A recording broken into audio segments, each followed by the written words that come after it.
Witam wszystkich bardzo serdecznie. W dzisiejszym odcinku przyjrzymy się kontrowersyjnej postaci George'a Bernarda Shawa, irlandzkiego dramaturga, prozaika i dziennikarza, jedynej osobie na ziemi obok Boba Dylana, która otrzymała zarówno Nagrodę Nobla, jak i Oscara. Zapraszam wszystkich do obejrzenia. Na wstępie winien jestem wyjaśnienie, dlaczego porównuję Bernarda Shawa do Michaela Jacksona, skoro ten pierwszy urodził się 102 lata wcześniej, mianowicie w roku 1856. Przede wszystkim obaj panowie byli niezaprzeczalnie wybitni w swojej twórczości. Michaela Jacksona pod kątem jego dorobku muzycznego myślę, że nie trzeba nikomu przedstawiać. Natomiast jeżeli chodzi o Shawa, to określa się go drugim po Szekspirze najwybitniejszym dramaturgiem w historii.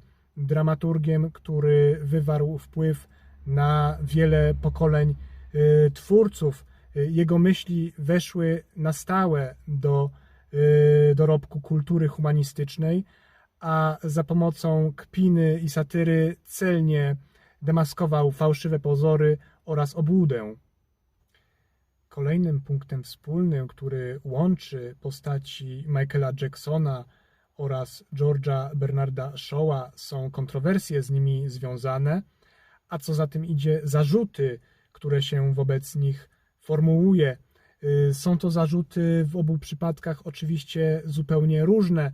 W przypadku Jacksona chodzi o nadużycia obyczajowe względem osób nieletnich, za które, co trzeba podkreślić, nigdy nie został skazany przez żaden sąd. Zarzuty wobec Shawa za chwilę omówię.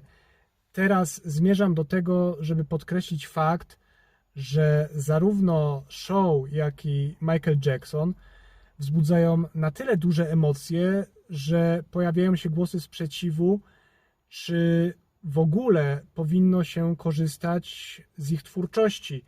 Jeżeli chodzi o Michaela Jacksona, mam tutaj na myśli dylematy stacji radiowych, czy powinno się grać jego piosenki. Natomiast jeżeli chodzi o Shawa, to głosy sprzeciwu, czy powinno się wystawiać jego sztuki w teatrach, i wreszcie, czy powinien znajdować się w kanonie lektur szkolnych. Jakie są zatem zarzuty wysuwane pod adresem George'a Bernarda Shawa? Przede wszystkim należy pamiętać, że jego długie, ponad 95-letnie życie zbiegło się z powstaniem i istnieniem Związku Radzieckiego. Związku Radzieckiego, którym Shaw patologicznie się zafascynował. Określił Lenina mianem interesującego męża stanu w Europie, a następnie zauroczył się także Stalinem, którego nazwał gruzińskim dżentelmenem.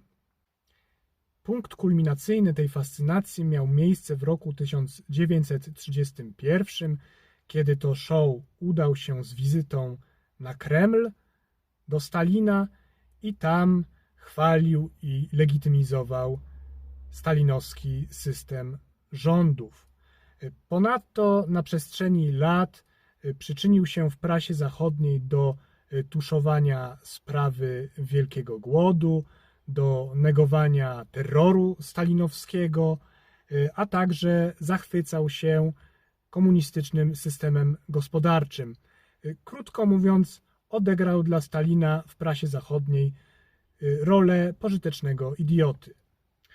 Oprócz tego Shaw pozytywnie i ciepło wypowiadał się o Adolfie Hitlerze, którego określił mianem sprawnego i znakomitego. Pochwalił złożenie kondolencji po śmierci Hitlera przez ówczesnego premiera Irlandii. Ponadto był przeciwnikiem procesów norymberskich. Chwalił także Mussoliniego, który był dla niego odpowiednim typem tyrana. Krótko mówiąc, był zwolennikiem dyktatorskiej formy rządów i ją promował.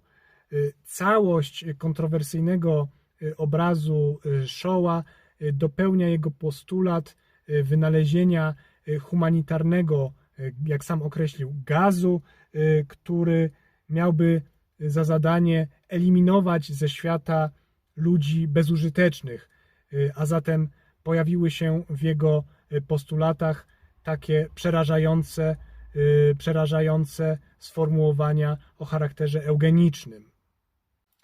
Czy w związku z tak kompromitującą postawą Shoah zasadne jest, że zniknął on przed laty z kanonu polskich lektur szkolnych?